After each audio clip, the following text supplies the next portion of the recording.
Golden thought 48 laws of power ಅಂತ ಒಂದು ಪುಸ್ತಕ ಇದೆ. ಜಬರ್ದಸ್ತ್ ಬುಕ್ ಅದು. ಅದ್ರಾಗ ಹೇಳಿದ್ದಾರೆ, never be distracted by the people's glamorous portraits. ಜನ ಏನೋ ಚಂದ ಮಾಡಿ ಹೊರಗಡೆ ಫೋಟೋ ತಗೊಳ್ಳೋದು, ಇದನ್ನು ಶೋ ಅಪ್ ಮಾಡತ್ತಾರ ಅಂದ್ರೆ ಅದರಿಂದ ನೀವು ಡಿಸ್ಟ್ರಾಕ್ಟ್ ಆಗಬೇಡ್ರಿ.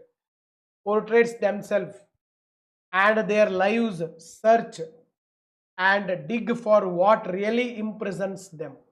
ಒಬ್ಬ ವ್ಯಕ್ತಿ ಮಸ್ತ್ ಬಟ್ಟೆ ಹಾಕೊಳ್ಳೋದು, ಮಸ್ತ್ ಫೋಟೋ ಶೂಟ್ ಮಾಡ್ಕೊಳ್ಳೋದು, ಸ್ಟೇಟಸ್ ಹಾಕೋದು ಮಾಡತ್ತಾನಂದ್ರೆ ಅವನಾಗ ನಾನು ಫೋಟೋ ಹಾಕೋಬೇಕು, ಫೋಟೋ ತೆಗೆಸ್ಕೋಬೇಕು, ಅವನಂತ ಬಟ್ಟೆ ನಾನು ಹಾಕೋಬೇಕು, ಅವ್ರ ಥರ ನಾನು ಮೇಕಪ್ ಮಾಡ್ಕೋಬೇಕು ಅನ್ನಕ್ಕೆ ಹೋಗ್ಬೇಡ್ರಿ.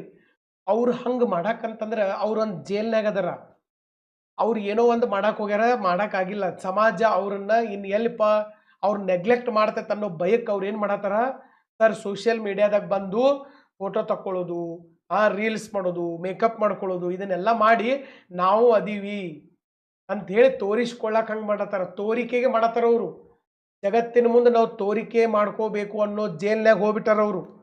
ಯಾಕಂದ್ರೆ ಉಳ್ದವರೆಲ್ಲ ಸಾಧನೆ ಮಾಡಿ ಸುದ್ದಿ ಆಗತ್ತಾರ, ಇವರು ಸಾಧನೆ ಏನೂ ಮಾಡಿಲ್ಲ, ಅದಕ್ಕೆ ಹಿಂಗೆ ಸುದ್ದಿ ಮಾಡಕ್ಕೆ ಟ್ರೈ ಮಾಡಕತ್ತಾರ. ಸಾಧನೆ ಮಾಡಕ್ಕೆ ಆಗದೆ ಇರುವಂಥ ಜೇಲ್ನಾಗ ಅದಾರ ಅವ್ರು, ಅದಕ್ಕೆ ಹಂಗೆ ಮಾಡತ್ತಾರ. ಅದನ್ನು ತಿಳ್ಕೊರಿ. ಅವ್ರು ಮಾಡೋ ಫ್ಯಾಷನ್ದಿಂದ, ಅವ್ರು ಹಾಕೋ ಸ್ಟೇಟಸ್ದಿಂದ ಅಟ್ರಾಕ್ಟ್ ಆಗಿ ನಾ ಯಾವಾಗ ಅಂತ ಸ್ಟೇಟಸ್ ಹಾಕ್ಲಿ? ನೋ. ಓಕೆ, ಅವ್ರು ಯಾವ ಜೇಲ್ನಾಗ ಅದಾರ ಅದನ್ನು ನೀವು ಅರ್ಥ ಮಾಡ್ಕೊರಿ. ನೀವು ಅವ್ರಂಗ ಮಾಡಿದ್ರಿ ಅಂತಂದ್ರೆ ಅವ್ರ ಜೇಲ್ನಾಗ ನೀವು ಹೋಗ್ತೀರಿ. ಅದನ್ನ ಈ ಬುಕ್ನಾಗ ಹೇಳಿದ್ದಾರೆ. ಭಾಳ ಅದ್ಭುತ ಬುಕ್ ಇದು. ಇದು ಬುಕ್ ಯಾರೋ ಉಪೇಂದ್ರನ್ ಅಂತವ್ರು ಬರೆದಾರೆ, ಇದನ್ನು ರಾಬರ್ಟ್ ಗ್ರೀನ್ ಅಂತ ಹೇಳಿ. Okay, so this is today's golden thought.